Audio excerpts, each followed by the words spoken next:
Okay, next up is Maxime. Do you really need an introduction? But Maxime works as a senior software engineer at Lyft, where he develops open source products that reduce friction and help generate insights from data. He is the creator and the lead maintainer of Apache Airflow and Apache Superset, and is recognized as a thought leader in the data engineering field. Before Lyft, Maxime worked at Airbnb on the analytics and experimentation products team. Previously, he worked at Facebook on computation on frameworks, powering engagement and growth analytics, on clickstream analytics at Yahoo as well, and as a data warehouse architect at Ubisoft. Welcome. There you go. All right. So yes, I'm the father of Airflow and also the father of 3 at home.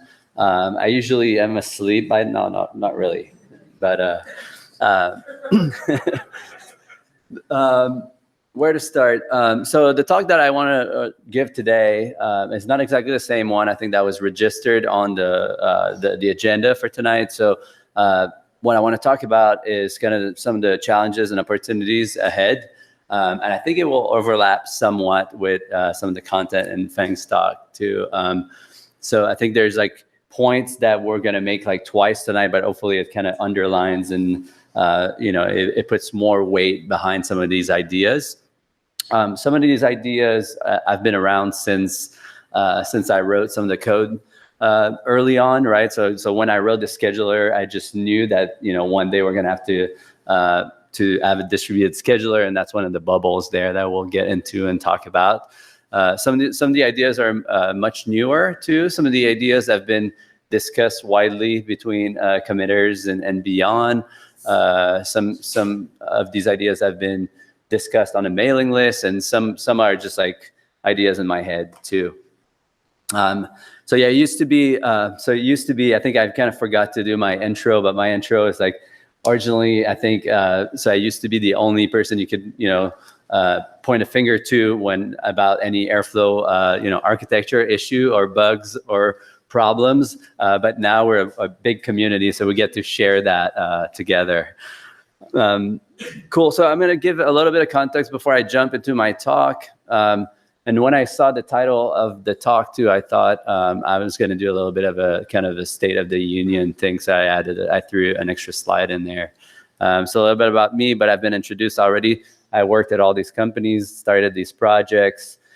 Lately, I would say I've been a lot more involved in Superset than Airflow, just because it needs a lot more support. It doesn't have as thriving of a community just yet, and it doesn't have any commercial offerings behind it. So I'm the farmer in the garden that needs the most farming, I guess.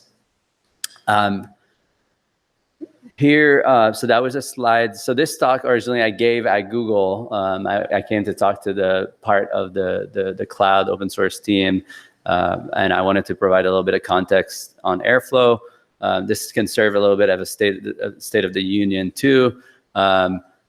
This community is big and growing, right? It's like I look at my kids grow up and look at this project grow up, and it's kind of pretty impressive how fast things are going and how healthy this community is. That was just a slide for people who've never seen Airflow to be like, oh, this is what it looks like. I don't think I need to mention this here.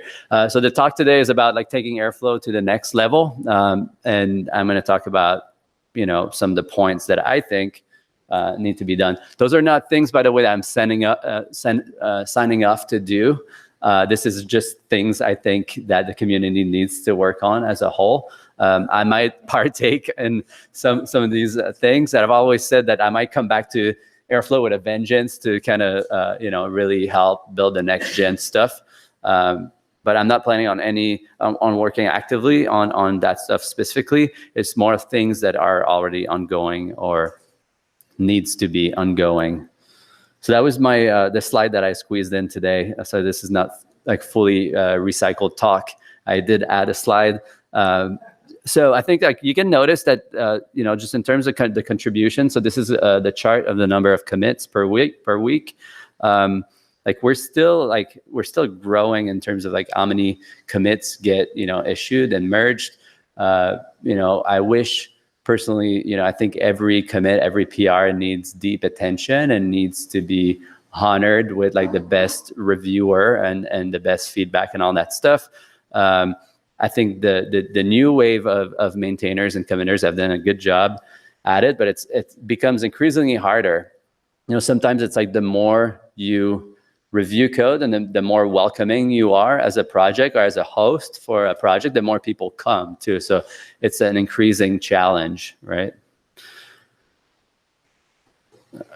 So the first point I want to talk about is the distributed scheduler. It seems like largely overdue. At one point I was like, oh, I'll just, one weekend or 1 week, I'll just tackle this, and never got around to doing this. And it's not really trivial.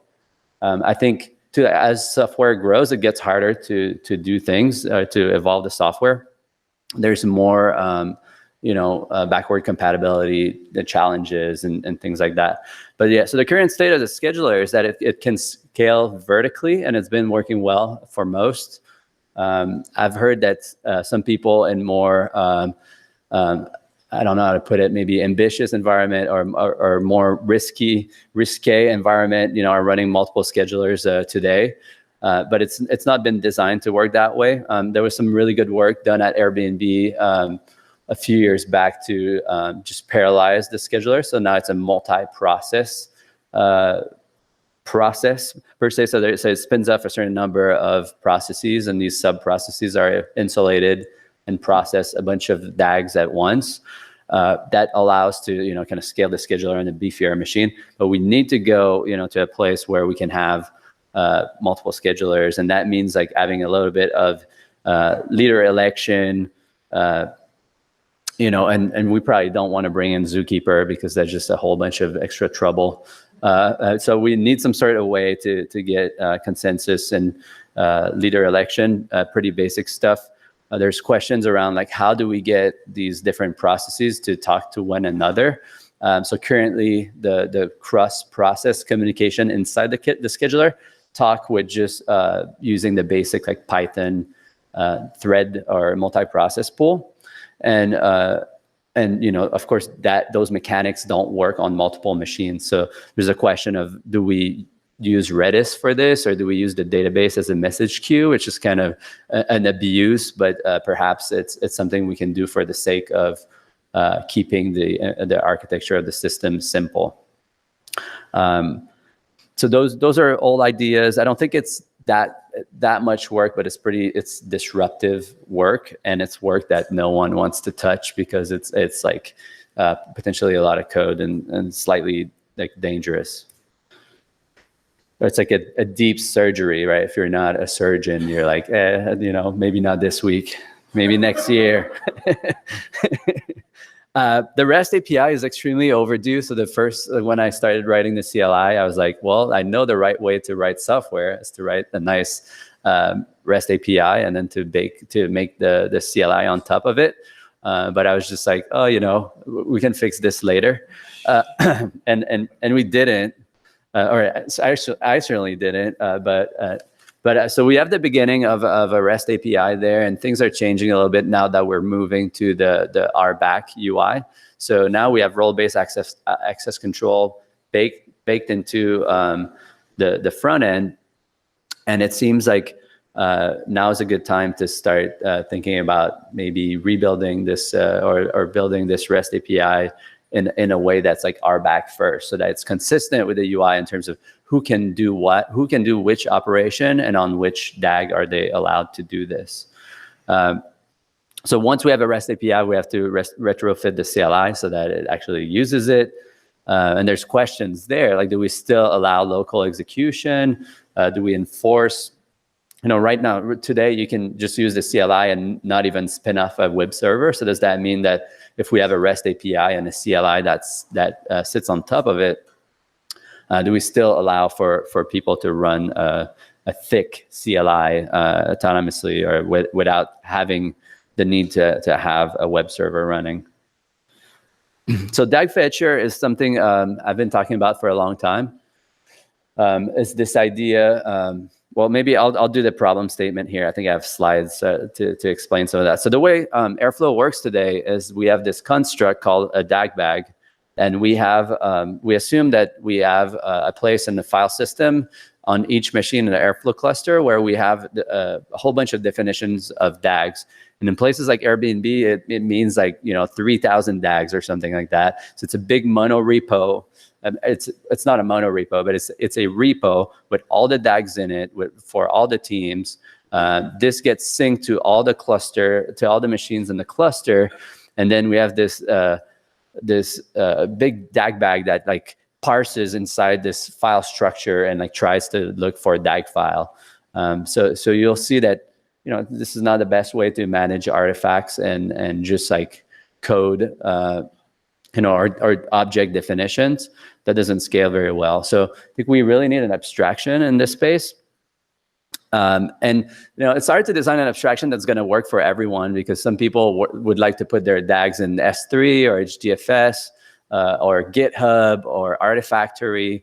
Right? People have different ways to manage artifacts and to retrieve them and perhaps to serialize them. So what I was thinking there is to create something that would be some sort of manifest file, which would list all of the DAGs and the DAG IDs in your system and URIs pointing to them. And those URIs would, so if you're in S3, it would be like S3:/ bucket name, perhaps something like version name, and pointing to that DAG file. Maybe there's a .zip or a .tar JZ GZ there. So this manifest file, I was thinking, could be a static file with all your DAG kind of location with pointers to them, or it could also be dynamic, and you make it a callable that returns a manifest. So if people want to have more dynamic, locations of DAGs, they could do that as well. I think something interesting about it is that it can be used to solve versioning and to solve remote execution. I think I'll get into that a tiny bit more. So this was just an example of a function that returns a dictionary of DAG IDs pointing to values that are URIs pointing to DAGs. Right. So the idea is that people would have an extensible interface there that you could have, base DAG fetcher, GitHub DAG fetcher, S3 DAG fetcher, and things like that. Versioning has been a major issue in Airflow. So we do have, and like most people manage their DAGs in a Git repo, and you have all the versions to date, but sometimes it's not quite clear which version ran at which point in time. There's also, like, if you push new DAG code during the day, during a DAG execution, you might have a heterogeneous version in the same DAG run, which seems kind of not great, right? So with the versioning thing, we probably need tooling to be able to publish artifact, to say like, hey, I have a DAG file, I want to push it to S3, I want to push it to GitHub. So we probably need some basic tooling to kind of ship and serialize, deserialize DAGs. So I think, something that's really important is to have a CLI that would allow you to say like, hey, I've been working on this DAG locally, and I want to the cluster to run, a backfill on it, and that's not the production DAG, but I'll send you a URI as to where you can find this DAG. So the CLI might allow you to say, instead of passing, say, a DAG ID, to also pass a DAG URI as a reference. That becomes a lot more multi-tenant at that point. All right, so that's what I had to say about DAG fetcher. You can there's long mailing list posts on the topic, and there's an open PR too. That I'm not sure if the person in the community who wrote the PR based on the mailing list entries is here, but thanks to that contributor. And we should definitely look at this PR and push it forward as a community. So. And then earlier we talked about inefficiencies of sensors. I believe at some point in time at Airbnb, we had tens of thousands of sensors running concurrently and taking up slots. So we had to spin up more machines to be able to support all these sensors. And that's just highly inefficient. You have these tasks that essentially sleep, sense, and go back to sleep, and sense, and they take up resources and memory in the system. So there's all sorts of solutions there. The asynchronicity, there's different ways to think about this, right? And in some environments, I've heard that people will just sense and fail and then go into some sort of like retried mode. So you would just like, the sensor will get deployed to the worker, the worker will sense once, and then will kind of kill the task, and then it will get kind of resense, so it creates a little bit more overhead on the system. That's one way to deal with it. Essentially with a new state, like sleeping between senses or something like that. Then there's the possibility of getting the scheduler to sense in some cases. So the scheduler's got the DAG code in memory. It might be really easy in some cases for the scheduler to just be like, hey, I will poke at S3 or HDFS or whatever the sensor operation might be, right? By design, we didn't want to do that originally because we did not want for the scheduler to take on more workload because it's already kind of point of contention. But perhaps there could be something in base operator. So base operator being like the foundation to all operators. We could just say like, so there's base sensor operator could essentially say, where do I want the sensing operation to take place, or what is the sensing mode? And for some sensors, like the Hive partition sensors that we had like tens of thousands of at Airbnb, we could just say, why don't you sense this on the scheduler itself? And there's the idea of like introducing perhaps a new service, kind of a sensing machine that would be in charge of sensing for on behalf of the system that would be more optimized to do that kind of stuff. So tons of ideas there. I don't want to prescribe any ideas specifically, but just the fact that there are tons of solutions in this space, and that we should be actively working on these because there's a lot of servers on AWS that are not doing much today, just like doing the role of sensing, running Airflow sensors. So there's been tons of work done on Kubernetes, right? So Daniel Eberman from Bloomberg has been working on this Kubernetes executor. I think it's growing. I believe it is experimental in 1.10. Is that the case? Right? Is the Kubernetes executor experimental in 1.10, or is it out? First time it's there. It's first time it's there. Okay, so it's not necessarily experimental, but it's shipping.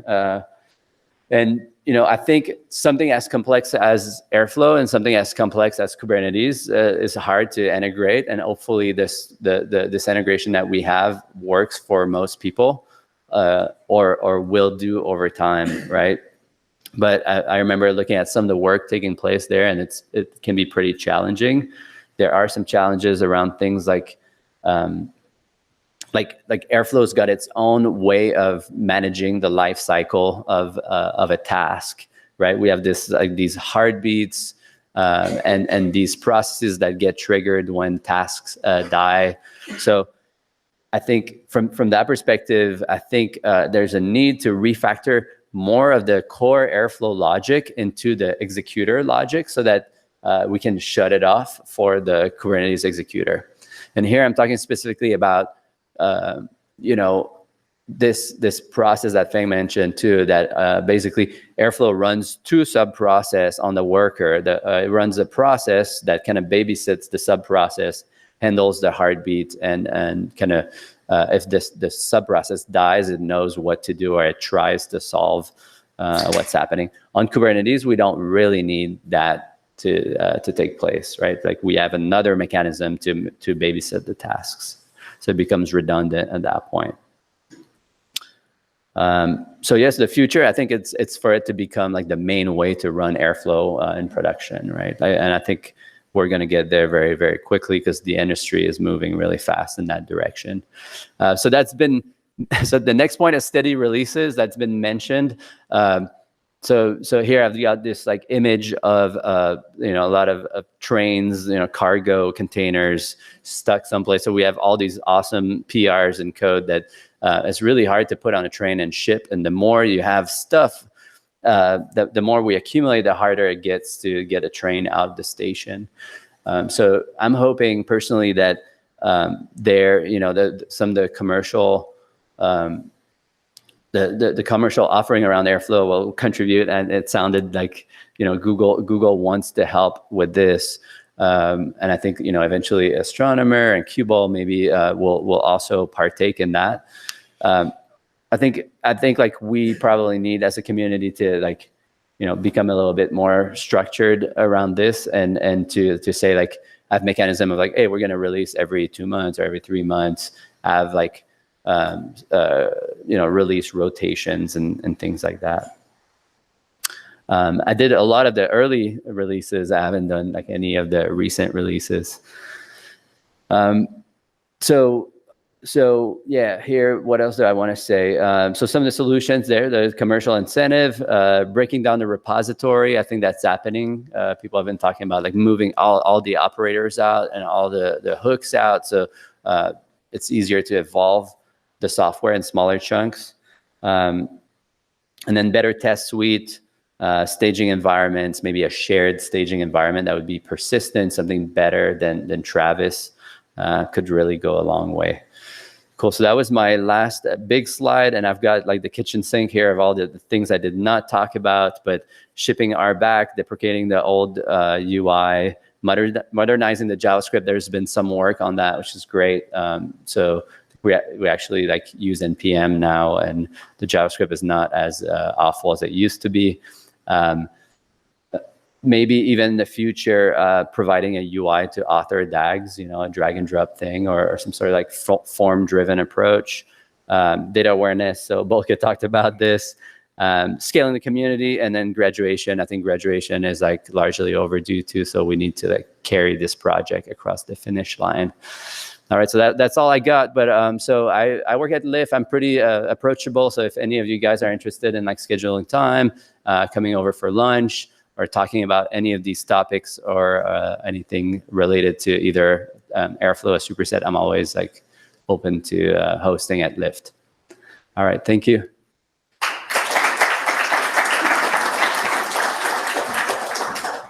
Any questions for Maxime?